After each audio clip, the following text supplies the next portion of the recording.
that humility is the requirement for reconciliation. The second thing we see there is grace. It's the requirement for reconciliation. And by grace, I'm talking about human grace, not God's grace. Look at verse 4 of the text. When you look at verse 4, look what happened to the both of them. After Jacob come and vows, look at verse 4. It says, and Esau ran to meet him and embraced him and fell on his neck, and they wept. What you see Esau doing at that moment is Esau is giving Jacob some Esau grace. And yes, just like we talked about grace being God's unmerited favor, grace, my brothers and sisters, even within the human context, grace is when you decide to give something to someone that they really don't deserve. But yet you give it because you love them and you want to go as far as you can. Esau could have come to Jacob with a knife. He could have come with a spear. He could have come with some weapon of war to take him out. But look at what he did. He runs to Jacob. Grabs him. Hugs him. That's what the word embrace means. Falls out on his neck and kissed him. And then they both began to cry. That would suggest, my brothers and sisters, one of two things. Either that Esau already had made up in his mind that he was going to reconcile with his brother, or the fact that Jacob bowed to Esau may have impressed him and removed any fiber of animosity away and said to Jacob, I'll take you just the way you are. My brothers and sisters, that's why last week when we talked about praise on last week, I mentioned to you, my brothers and sisters, that whereas actions speak louder than words, our attitude will also take us a mighty long way. Because, my brothers, you see here that these two enemies are coming together, and the one who starts running is not Jacob, it's Esau. It is the one who was offended. You ever remember the parable of the servant who was forgiven? Jesus told this fellow had spent his master's money, and the master found out and he got arrested and brought him to the palace. And the king said, okay, we're going to tell you, we're going to do this to you, we're going to put you in jail, we're going to sell your family, all that stuff. He began to cry. He began to cry. King said, okay, I forgive you. Forgave him. Guess what he did?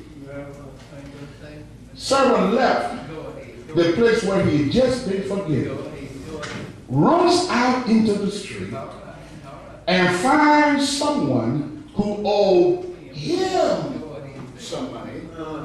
And instead of forgiving him, guess what he does? He grabbed the man by the neck, choked him and said, you better pay me or this I'm going to do to you. And you already know the brothers and sisters, folk always watching.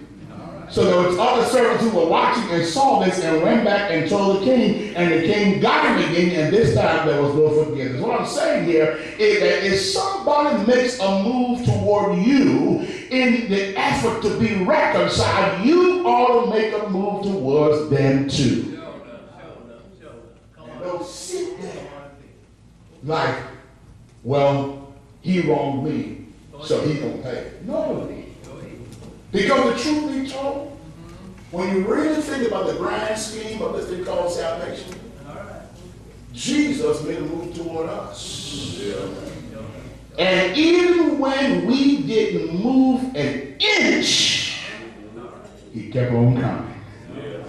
And died on the cross of Calvary and gave us life and life in abundance. And so here, when you see these two coming together and hugging, you see be an expression of grace that must be included in reconciliation.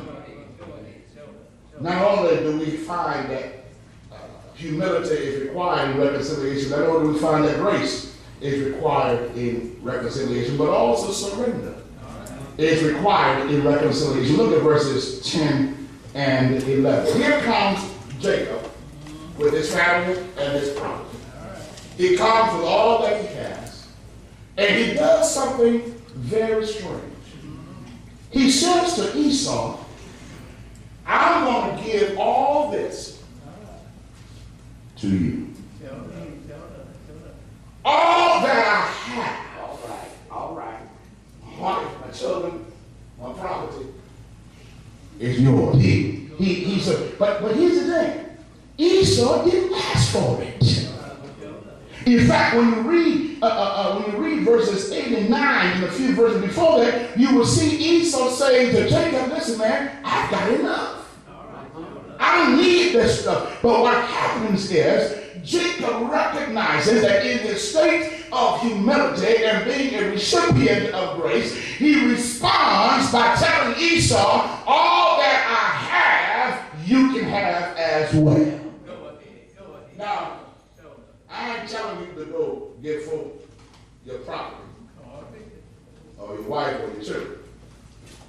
What I am saying is this, that you ought to be willing to surrender your kindness, surrender your generosity, surrender your good will to that individual who you have offended, even if they say that's okay. You have that spirit of openness, and the reason why is because, remember, you're the one in the wrong. I'm not telling you to go be anybody's slave. No, I'm not saying that. But at least have a spirit to let them know that I have surrendered that thing which I was holding on to, and now I tell you that whatever I can do to make this relationship work, I'll do it for you.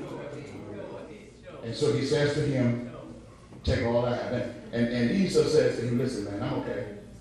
But since you're so consistent about and persistent about this, okay, we'll work this out. My brothers and sisters, there's no sense in giving halfway when it comes to reconciliation. Give your whole heart. Reconciliation is serious business. It's a business in which you don't give some and keep some in terms of your desire to be forgiven or your desire for reconciliation. You let that person know whatever I can do to make this relationship work. Especially since I'm the one who offended you. I'll do it. Again, I can't help but think about God, who gave all he had in terms of his only son, just to reconcile with us. And today we benefit from his salvation and his grace.